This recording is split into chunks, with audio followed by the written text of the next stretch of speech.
श्रीमद भागवत महापुराण स्कंद दुसरा अध्याय 5. सृष्टी वर्णन. श्री गणेशाय नमः. श्री वासुदेवाय नमः. श्री स्वामी समर्थ. नारदांनी विचारले, तात आपण अनादी देवाधिदेव आणि सृष्टीकर्ते आहात. आपणास माझा नमस्कार असो. ज्याच्यामुळे आत्मतत्वाचा साक्षात्कार होतो ते ज्ञान आपण मला सांगावे. प्रभो, या संसाराचे लक्षण काय आहे, याचा आधार काय, याची निर्मिती कोणापासून झाली, याचा प्रलय कशामध्ये होतो, हा कोणाच्या अधीन आहे आणि वास्तविक ही कोणती वस्तू आहे, आपण याचे सत्य स्वरूप मला सांगावे. जे काही झाले, होत आहे आणि होणार आहे याचे स्वामी आपणच असल्याने हे सर्व आपण जाणताच. हा सगळा संसार तळहातावर ठेवलेला आवळ्याप्रमाणे आपल्या ज्ञानदृष्टीपथातच आहे. आपल्याला हे ज्ञान कोठून मिळाले, आपण कोणाच्या आधारावर उभे आहात, आपले स्वामी कोण आहेत, आपले स्वरूप काय. आपण एकटेच तर आपल्या मायेने पंचमहाभूतांच्या द्वारा प्राण्यांची उत्पत्ती करता. कोळी सहज जसा आपल्या तोंडातून धागा काढून त्याच्याशीच खेळतो, तसेच आपणही आपल्या शक्तीच्या आधाराने जीवांना आपल्यातच उत्पन्न करता. आणि असे असूनही आपल्याला कोणतेही श्रम पडत नाही. जगामध्ये नाम, रूप आणि गुणांवरून जे काही जाणले जाते त्यांपैकी कोणतीही वस्तू, ती सत असत, उत्तम, मध्यम किंवा अधम कशीही असो, आपल्याशिवाय अन्य कोणापासूनही उत्पन्न झालेली नाही. अशा प्रकारे सर्वांचे ईश्वर असूनही आपण एकाग्र चित्ताने घोर तपश्चर्या केली. यावरून मला अशी शंका येते की आपल्यापेक्षा उच्च कोटीचा कोणी आहे काय. आपण सर्वज्ञ आणि सर्वांचे ईश्वर आहात. मी जे काही विचारित आहे ते सर्व आपण मला अशा रीतीने समजावून सांगा की जेणेकरून मी सर्व काही चांगल्या प्रकारे समजू शकेन. ब्रह्मदेव म्हणाले, पुत्रा नारदा, सर्व जीवांबद्दल वाटणाऱ्या करुणतेपोटी तू मला हा सुंदर प्रश्न विचारला आहेस. कारण यामुळे भगवंतांच्या गुणांचे वर्णन करण्याची प्रेरणा मला मिळाली आहे. तू माझ्याविषयी जे काही सांगितलेस ते खरेच आहे. कारण जोपर्यंत माझ्याही पलीकडील असे भगवत तत्व जाणले जात नाही तोपर्यंत हा माझाच प्रभाव वाटत राहील. जसे सूर्य, अग्नी, चंद्र, ग्रह, नक्षत्रे आणि तारे ज्याच्या प्रकाशाने प्रकाशित झालेल्या जगाला प्रकाशित करतात, तसाच मी सुद्धा भगवंतांच्या चिन्मय प्रकाशाने प्रकाशित झालेल्या जगाला प्रकाशित करतो. ज्यांच्या अगम्य मायेने मोहित होऊन लोक मला जगद्गुरू म्हणतात, त्या भगवान वासुदेवांना मी वंदन करतो आणि त्यांचे ध्यान करतो. ही माया तर लाजून त्यांच्यासमोर उभीसुद्धा राहत नाही, परंतु संसारातील अज्ञानी लोक तिने मोहित होऊन हा मी, हे माझे अशा प्रकारे बडबड करतात. हे नारदा, द्रव्य, कर्म, काल, स्वभाव आणि जीव यांपैकी वास्तविक भगवंतांखेरीज अशी कोणतीच वस्तू नाही. वेद नारायणांचेच वर्णन करणारे आहेत. देवता नारायणांशीच एकरूप आहेत आणि सर्व यज्ञसुद्धा नारायणांच्याच प्रसन्नतेसाठीच आहेत.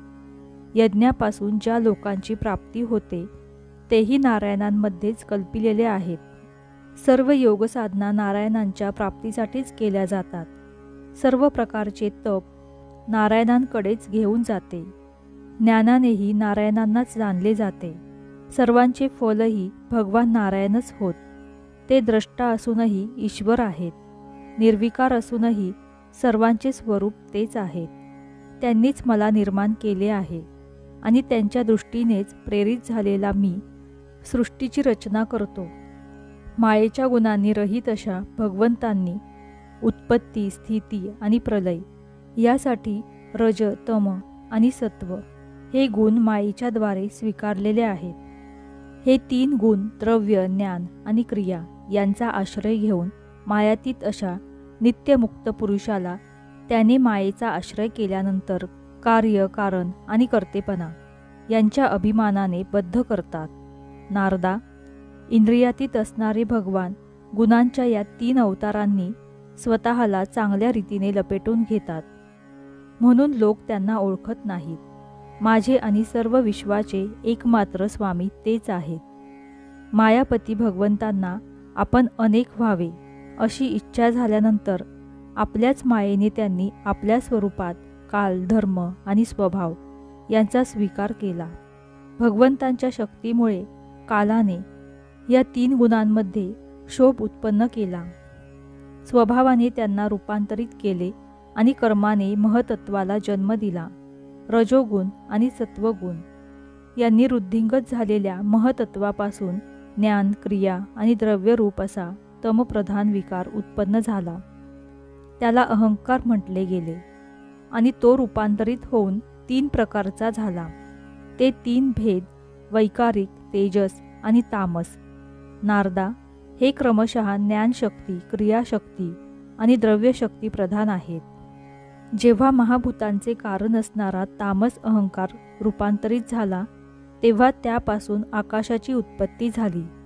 आकाशाचा गुण शब्द आहे. या शब्दाच्या द्वारेच द्रष्टा आणि दृश्याचा बोध होतो. जेव्हा आकाशात विकार उत्पन्न झाला तेव्हा त्यापासून वायूची उत्पत्ती झाली. त्याचा गुण स्पर्श आहे. इंद्रियांमध्ये स्फूर्ती, शरीरात जीवनशक्ती, ओज आणि बल हे याचे रूप आहे.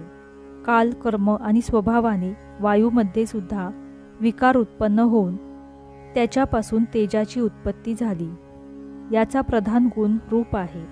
आकाश आणि वायू या कारणांचे शब्द आणि स्पर्श हेही गुण यांच्यात आहेत. तेजाच्या विकाराने पाण्याची उत्पत्ती झाली. याचा गुण आहे रस.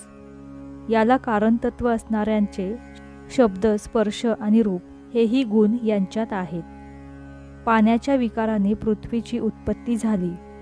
तिचा गुण आहे गंध. कारणाचे गुण कार्यात येतात. या न्यायाने शब्द, स्पर्श, रूप आणि रस हे 4ही गुण पृथ्वीत आले.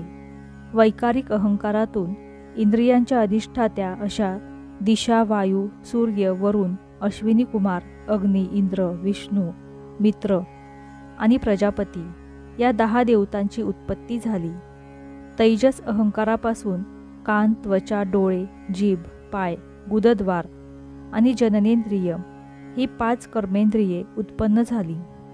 त्याचबरोबर ज्ञानशक्तीरूप बुद्धी आणि क्रियाशक्तीरूप प्राण हेही तैजस अहंकारापासून उत्पन्न झाले. हे श्रेष्ठ महर्षी, ज्यावेळी पंचमहाभूते, इंद्रिये, मन आणि सत्व इत्यादी 3 गुण हे सर्व एकमेकांशी संघटित झाले नव्हते तेव्हा स्वतःला राहण्यासाठी म्हणून भोगांचे साधन रूप असलेल्या शरीराची रचना करू शकले नाहीत. जेव्हा भगवंतांनी आपल्या शक्तीने यांना प्रेरित केले तेव्हा त्यांनी एकमेकांशी जुळवून घेतले. त्यांनी आपापसात कार्यकारणभावाचा स्वीकार करून यष्टीरूप पिंड, एक जीव आणि समष्टीरूप ब्रह्मांड, सर्व चराचर जीव या दोन्हींची रचना केली. ते ब्रह्मांडरूप अंडे 1000 वर्षापर्यंत निर्जीव अवस्थेत पाण्यामध्ये पडून राहिले. नंतर काल, कर्म आणि स्वभाव यांच्या सहाय्याने भगवंतांनी त्याला जीवित केले. ते अंडे फोडून त्याच्यातून विराट पुरुष निघाला. त्याच्या मांड्या, पाय, हात, डोळे, तोंड आणि मस्तके हजारो होती. विद्वान पुरुष उपासनेसाठी त्याच्या अंगामध्ये समस्त लोकांची कल्पना करतात. त्याच्या कमरेपासून खालील अंगात सप्तपाताळांची आणि वरील अंगात सप्तस्वर्गांची कल्पना केली जाते. या विराट पुरुषाचे ब्राह्मण हे मुख आहे, क्षत्रिय हात आहेत, वैश्य यांच्या मांड्यापासून आणि शूद्र पायांपासून उत्पन्न झाले आहेत. याच्या पायांमध्ये भूलोकाची कल्पना केली गेली आहे. नाभीमध्ये भुवरलोक, हृदयात स्वर्गलोक, हृदयात स्वरलोक आणि परमात्म्याच्या वक्षस्थळामध्ये महरलोकाची कल्पना केली गेली आहे. त्याच्या गळ्यामध्ये जनलोक, दोन्ही स्तनामध्ये तपोलोक आणि मस्तकामध्ये ब्रह्मदेवाचे नित्य निवासस्थान असलेला सत्यलोक आहे. त्या विराट पुरुषाच्या कमरेमध्ये अतल, मांड्यांमध्ये वितल, गुडघ्यांमध्ये पवित्र असा सुतल लोक आणि पोटऱ्यांमध्ये तलातलाची कल्पना केली गेली आहे. घोट्यांमध्ये महातल, पायांच्या वरच्या भागात रसातल आणि तळव्यांमध्ये पाताळ समजावे. अशा प्रकारे विराट पुरुष सर्व लोकमय आहे. किंवा विराट पुरुषाच्या पायात पृथ्वी, नाभीमध्ये भुवरलोक आणि मस्तकात स्वर्लोक, अशा प्रकारे सुद्धा तिन्ही लोकांची कल्पना केली जाते. अशा रीतीने स्कंद दुसरा अध्याय 5 समाप्त. श्री वासुदेवाय नमः. श्री स्वामी समर्थ.